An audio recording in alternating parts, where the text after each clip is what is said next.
What's up, YouTube? I'm going to show you guys how to remove the motor out of a Can-Am DS450X. It's a bit of a pain in the ass.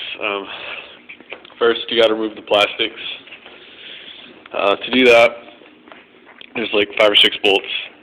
Got these two here, right behind by the airbox. These two here, they also hold on your coolant overflow. This one here is also for your coolant overflow. Your light mounts you have to remove. Same the other side. There's also a long bolt that goes in right here to your Altec aluminum part. There's one on the other side too. Next step, after you get all your plastics removed, disconnect all your electrical, all your coolant hoses. And they have all got either these screw type tighteners or there's a clamp type like this here. Just squeeze this together or turn these left to loosen them. They'll pop right off. You also have to remove your spark plug things, whatever they're called. And your fuel injector. Loosen up these bands here. There's 2 of them up here too. Loosen those, and then it's really hard to pull. Just pull hard, it'll come off. Let's see here. This is the part that goes down inside there and be in there like this. Inside down there by the engine. There's 2 bolts on it you have to remove. One right here and one right here. I'll remove this piece out. You also have to take out your injector, which is these 2 bolts. And this is sitting in here like this. Alright. Yeah, it goes down in the motor, but this piece right here, it connects right here. Just unbolt it. It's 8mm nut. Alright, so once you get your fuel injectors all taken care of, you've also got to remove your exhaust. Yeah, this is not stock one, but the order you do it in, I don't think it really matters, but you gotta take your manifold off and your rear piece. Your manifold sits in here like this. There are 3 bolts up in here that you need to remove. Oh, jeez. See, 3 bolts. They're 13mm nuts, I think. And you also need to remove your rear can, which is a bolt up here and a bolt here. The end bolt that was on the exhaust, it's right here. The middle one goes right here. It's a star Torx bit on the outside and on the inside, just a normal nut. After you get that removed, you need to remove your shock. There's a bolt and nut down here you need to take out, a bolt and nut here. I just shove all the bolts back in so I don't lose them. And support your wheel up so it's not dangling, because, I don't know, I don't think it really matters, but it causes stress on your arms or whatever. But I don't think it really matters, so.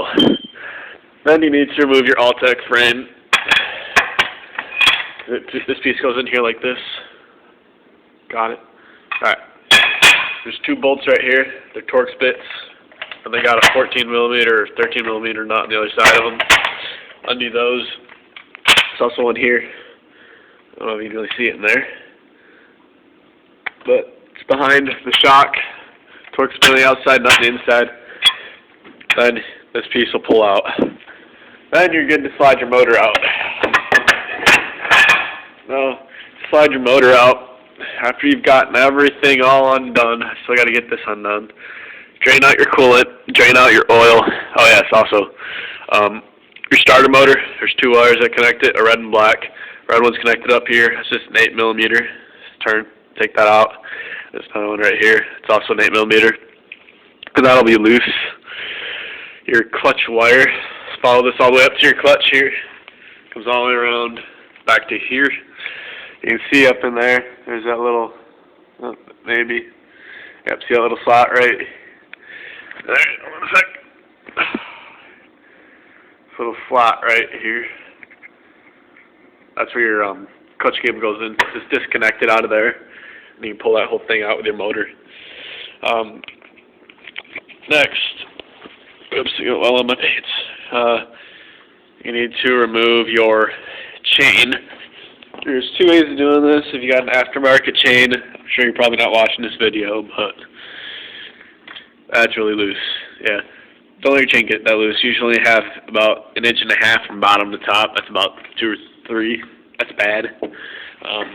To remove it, you can do one of two things. You can either pull the front one off. That's just a spring clip. Pop it out.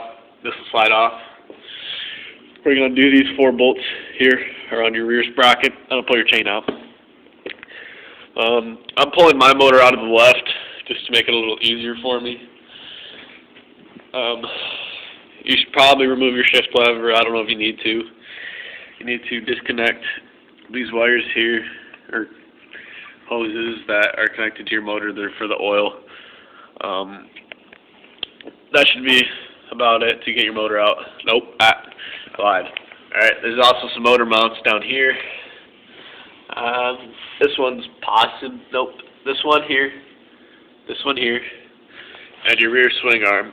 When you take this one out, you need to put it up on a jack stand, because this will all just fall down and maybe bend something, like your shock shaft. That'd be expensive.